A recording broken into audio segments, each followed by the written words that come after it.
L'avantage de cette présentation, c'est que c'est très visuel évidemment. Donc le mind map en fait c'est quoi? C'est une visualisation que tu connais, sans doute qui est comment on appelle ça en français? C'est le plan mental ou la carte mentale, voilà. Donc il y a pas mal de logiciels qui permettent de faire ça. Il y a Xmind, il y a beaucoup de choses, mais on peut aussi les générer et l'avantage de cette présentation, c'est que c'est très visuel évidemment. Alors sauf que là, toutes les cartes de tous les points en fait de ce mind map, ils sont cliquables et du coup, bah, si on veut, par exemple, avoir plus de détails sur le stade de Vitrolles, bah, on clique dessus et du coup, qu'est-ce que ça va faire? C'est que ça va extraire la partie qu'il a déjà pré-identifiée ici, sur le stade de Vitrolles, je crois, ouais.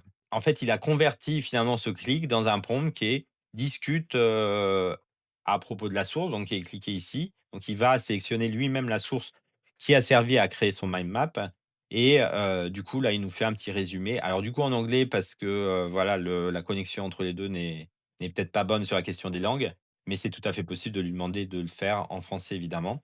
Donc là, du coup, on a un petit résumé de ce qui se dit dans la vidéo à ce moment-là.